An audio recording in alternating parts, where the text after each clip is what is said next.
Hello student, आज इस video में हम जानेंगे कार्बोकेटायन और उसकी स्टेबिलिटी। तो कार्बोकेटायन की स्टेबिलिटी चेक करने से पहले हम जानते हैं कार्बोकेटायन होता क्या है और ये कैसे फॉर्म होता है। तो बेटा कार्बोकेटायन जब कार्बन के साथ कोई हाईली इलेक्ट्रोनेगेटिव स्पीसीज लगी होती है तो वो क्या करता है, वो अपने इलेक्ट्रॉनों को अपनी तरफ अट्रैक्ट करता है और यहाँ से जब बॉन्ड ब्रेक होगा तो इस पे माइनस चार्ज और इस पे पॉजिटिव चार्ज आ जाता है। इसको बोलते हैं हेटेरोलिटिक फ्यूजन या हेटेरोलिटिक बॉन्ड ब्रेकिंग। ये हमने आपको अपने पिछले वीडियो में बताया हुआ है। फिर से देख लेते हैं कार्बोकेटायन क्या होता है। कार्बोकेटायन वो स्पीसीज है जिसमें कार्बन पे पॉजिटिव चार्ज जनरेट होता है। इसको हम ऐसे भी शो कर सकते हैं, कार्बन और पॉजिटिव चार्ज। अब उसके साथ 3 बॉन्ड तो बनेगा ही। ओके, अब देखिए क्या होता है। जैसे ये कार्बन है, यहाँ पे 3 ग्रुप लगे हैं मिथाइल के, यहाँ पे कार्बन है और इस कार्बन से क्या अटैच है, Cl। अब ये क्या करेगा, ये हाईली इलेक्ट्रोनेगेटिव है तो कार्बन के इलेक्ट्रॉनों को अपनी तरफ पुल करेगा, जिसकी वजह से जब यहाँ से बॉन्ड ब्रेक होगा तो क्योंकि ये दोनों इलेक्ट्रॉनों को अपने पास लेके जा रहा है, इसलिए इस पर्टिकुलर कार्बन पे पॉजिटिव चार्ज और इस पे नेगेटिव चार्ज हो जाएगा। अब अगर कार्बोकेटायन बन रहा है बेटा, यहाँ पे कार्बोकेटायन बन रहा है तो इस पे टोटल कितने इलेक्ट्रॉन है, 2 2 2। टोटल कितने इलेक्ट्रॉन है, 6 इलेक्ट्रॉन है। इससे क्या प्रूव हो रहा है, इससे ये प्रूव हो रहा है कि ये एक तो कार्बोकेटायन है, दूसरा इसका जो ऑक्टेट है वो इनकम्प्लीट है। और जब ऑक्टेट इनकम्प्लीट है तो जाहिर सी बात है ये क्या हो जाएंगे, इलेक्ट्रॉन डेफिशिएंट। ये तीनों पॉइंट मैंने लिख दिया है। कार्बोकेटायंस, इनको कार्बोकेटायंस बोलते हैं। इनका ऑक्टेट जो होता है वो इनकम्प्लीट होता है। और इन टोटल कितने इलेक्ट्रॉन होंगे, अगर ऑक्टेट इनकम्प्लीट होगा तो टोटल 6 इलेक्ट्रॉन होंगे। और इट इज इलेक्ट्रॉन डेफिशिएंट और क्या हो जाएंगे, इनके पास टोटल 6 इलेक्ट्रॉन हो जाएंगे। तो ये हो गया कार्बोकेटायन की इंफॉर्मेशन। अब आइए हम इसकी स्टेबिलिटी के बारे में देखते हैं।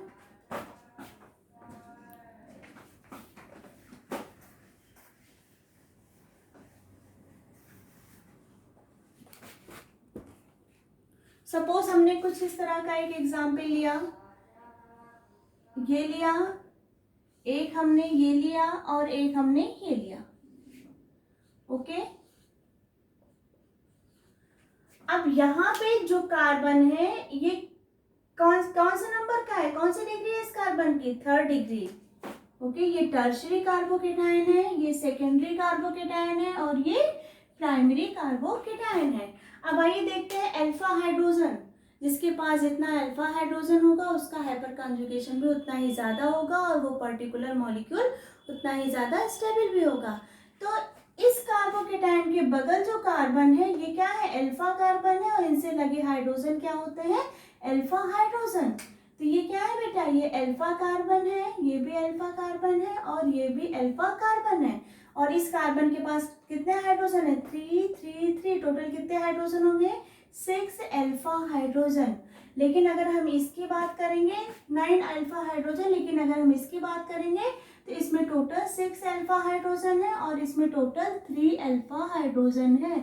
तो ये इस बेसिस पे हम क्या देख रहे हैं कि यहाँ पे हाइपर कॉन्जुगेशन से ये इस कार्बोकेटायन को ज्यादा स्टेबलाइज करेगा, ये उससे कम और ये उससे कम। तो स्टेबिलिटी अगर पूछा जाए तो कार्बोकेटायन की स्टेबिलिटी सबसे ज्यादा किसकी हो जाएगी, इसकी, फिर इसकी, फिर इसकी। अच्छा बेटा होता क्या है, ये इलेक्ट्रॉन डेफिशिएंट है। तो इलेक्ट्रॉन डेफिशिएंट को अगर कोई ऐसी स्पीसी या कोई ऐसा ग्रुप मिल जाए जो इसको इलेक्ट्रॉन डोनेट करेगा तो उसकी स्टेबिलिटी को क्या करेगा, बढ़ा देगा। तो सेम वही चीज तो यहाँ पे भी हो रही है। यहाँ पे हाइड्रोजन क्या कर रहा है, इलेक्ट्रॉन डोनेट करेगा। यहाँ पे जो मिथाइल ग्रुप है, यही देख लो, जो मिथाइल ग्रुप है ये क्या कर रहे हैं, इलेक्ट्रॉन इसको डोनेट कर रहे हैं, जिससे इसकी स्टेबिलिटी बढ़ रही है। यहाँ पे 3 मिथाइल ग्रुप है, 3 अल्फा कार्बन है और यहाँ पे 2 मिथाइल ग्रुप है, 2 अल्फा कार्बन है। यहाँ पे 1 मिथाइल ग्रुप है, 1 अल्फा कार्बन है। तो 3 वाला ज्यादा अच्छे से इलेक्ट्रॉन डोनेट करेगा, 2 वाला उससे कम और 1 वाला बहुत ही कम। तो इस बेसिस पे हम क्या देख रहे हैं कि इलेक्ट्रोनेगेटिविटी किसकी ज्यादा होगी, ये ए है, ये बी है और ये सी है। तो एक इलेक्ट्रोनेगेटिविटी नहीं, सॉरी, तो कार्बोकेटायन सबसे ज्यादा स्टेबल किसका होगा, ए का, फिर बी का और फिर सी आइए नेक्स्ट एग्जाम्पल के बारे में देखते हैं। डस्टर,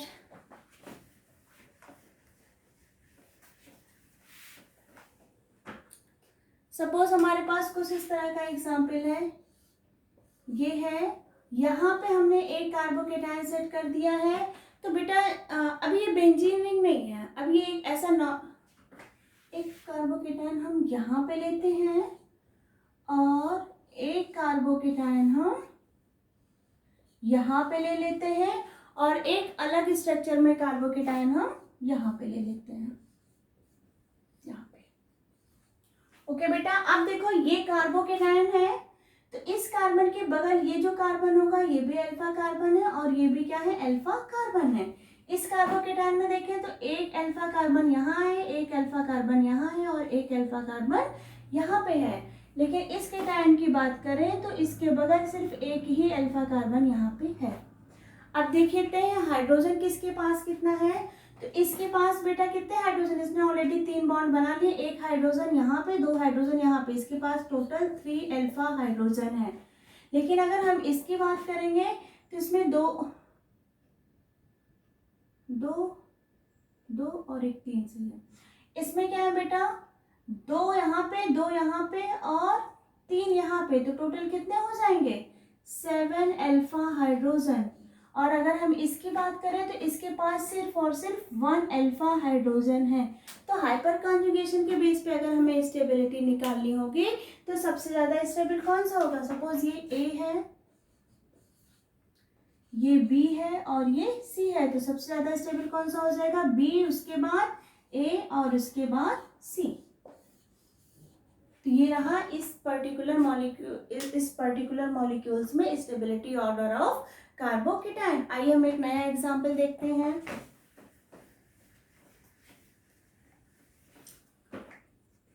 सपोज हमारे पास कुछ इस तरह की स्पीसी है, एक पे यहाँ पे पॉजिटिव चार्ज है बेटा और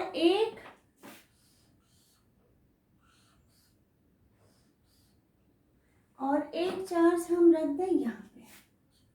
ओके, अब इसमें देखें, इसमें जो अल्फा हाइड्रोजन है यहाँ पे और यहाँ पे होंगे तो टोटल कितने अल्फा हाइड्रोजन होंगे, यहाँ पे 6 अल्फा हाइड्रोजन होंगे। लेकिन हम अगर इसकी बात करें तो इस कार्बोकेटाइन के बगल एक अल्फा कार्बन यहाँ पे, एक अल्फा कार्बन यहाँ पे और एक अल्फा कार्बन यहाँ पे है। तो यहाँ पे हाइड्रोजन कितने हैं, 2 हैं, यहाँ पे भी 2 हैं और यहाँ पे भी 2 है, तो यहाँ पे भी 6 अल्फा हाइड्रोजन है। अब क्या इन दोनों की स्टेबिलिटी सेम है, नहीं। अगर हाइपर कॉन्जुगेशन का नंबर सेम आ रहा है तो हम स्टेबिलिटी किससे देख लेते हैं, फिर हम देखते हैं इंडक्टिव इफेक्ट से। अब यहाँ पे देखो बेटा, यहाँ पे इस कार्बोकेटाइन को स्टेबल करने के लिए सिर्फ हाइपर कॉन्जुगेशन ही है, लेकिन यहाँ पे इस कार्बोकेटाइन को स्टेबल करने के लिए यहाँ पे देखो एक ग्रुप भी लगा है, ठीक है। ये क्या है, ये इंडक्टिव इफेक्ट है, ठीक है। और कौन सा इफेक्ट है, ये इलेक्ट्रॉन को डोनेट कर रहा है, तो जो इलेक्ट्रॉन को डोनेट करते हैं वो कौन सा इफेक्ट शो करते हैं, प्लस आई। तो ये क्या करेगा, ये इलेक्ट्रॉन को इंडक्टिव इफेक्ट से इलेक्ट्रॉन इस कार्बोकेटाइन को डोनेट करेगा। तो यहाँ पे जो है इंडक्टिव इफेक्ट क्या हो रहा है, इंडक्टिव इफेक्ट भी काम कर रहा है। तो ये पर्टिकुलर ये जो कंपाउंड होगा ये स्टेबल होगा और ये लेस स्टेबल होगा। तो अगर ये A है और ये B है तो क्या हो जाएगा, B is more stable then A। Hyper conjugation same था, लेकिन यहाँ पे इंडक्टिव इफेक्ट एक फैक्टर भी काम कर रहा है। अब आइए नेक्स्ट एग्जाम्पल के बारे में देखते हैं।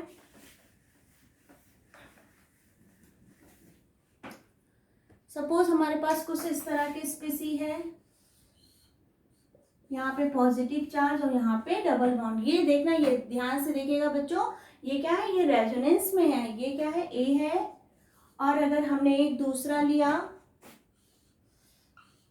यहाँ पे एक पॉजिटिव चार्ज है और एक तीसरा लिया हमने ये, ठीक है। तो जब कार्बोकेटाइन की स्टेबिलिटी चेक करनी होती है तो सबसे पहले है जो मस्ट मेन फैक्टर होता है वो रेजोनेंस होता है, उसके बाद हाइपर कॉन्जुगेशन होता है और उसके बाद इंडक्टिव इफेक्ट होता है। ये इसका सीक्वेंस होता है, पहले रेजोनेंस को देखते हैं, फिर उसके बाद हाइपर कॉन्जुगेशन को देखते हैं और उसके बाद हम इंडक्टिव इफेक्ट देखते हैं। ओके, यहाँ पे देखो, यहाँ पे रेजोनेंस फैक्टर काम कर रहा है इस कार्बोकेटाइन को स्टेबल करने के लिए। ये पाई बॉन्ड यहाँ पे शिफ्ट हो रहा है, तो जितना ज़्यादा रेजोनेटिंग स्ट्रक्चर बनेगा वो पर्टिकुलर कंपाउंड उतना ही ज़्यादा स्टेबल होगा।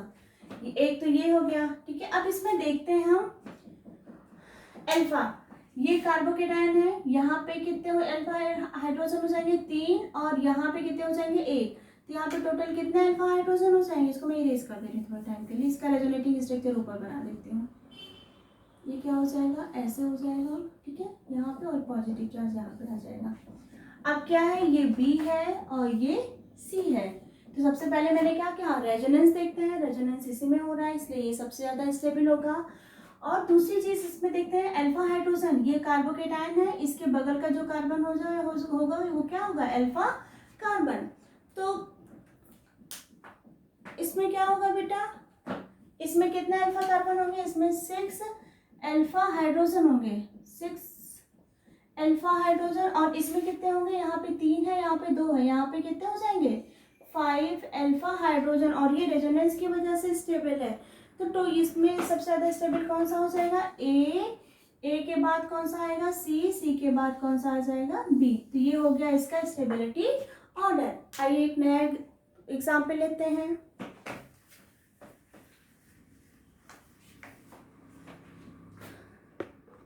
सपोज हमारे पास कुछ इस तरह की स्पीसी है, ये बेंजीन है, ओके, ऑलरेडी रेजोनेंस में, और यहाँ पे एक पॉजिटिव चार्ज है। अब ये पॉजिटिव चार्ज रेजोनेंस से स्टेबलाइज है और बहुत ही अच्छे से स्टेबलाइज है।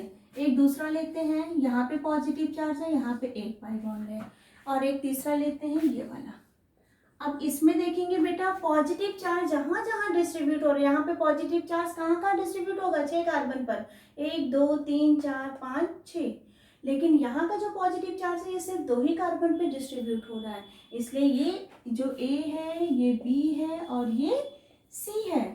तो मैंने आपको क्या फैक्टर बताया, पहले हम रेजोनेंस देखते हैं, फिर हाइपर कॉन्जुगेशन, फिर इसके बाद इंडक्टिव इफेक्ट। तो सबसे ज़्यादा स्टेबल कौन सा हो जाएगा, ए, उसके बाद बी, उसके बाद सी। तो गाइस इस तरह हम कार्बोकेटायन की स्टेबिलिटी को चेक कर सकते हैं।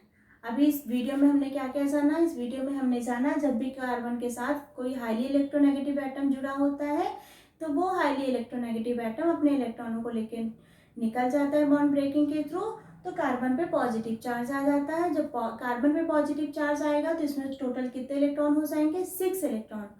और वो 6 इलेक्ट्रॉन क्या होते हैं, इलेक्ट्रॉन डेफिशिएंट होते हैं, इनका ऑक्टेट कंप्लीट नहीं होता। इनके ऑक्टेट को कंप्लीट करने के लिए जितना ज़्यादा से ज़्यादा डोनेटिंग ग्रुप इस पे लगे होंगे कार्बोकेटायन पे, वो उतना ही आसानी से इसको स्टेबल कर लेंगे। और स्टेबिलिटी चेक करने के लिए हम सबसे पहले देखते हैं कार्बोकेटायन में कितने अच्छे से रेजोनेंस और कितना ज़्यादा हो रहा है, कितने ज़्यादा स्ट्रक्चर फॉर्म हो रहा है। तो अगर रेजोनेंस ज़्यादा हो रहा है तो उसकी स्टेबिलिटी सबसे ज़्यादा होगी।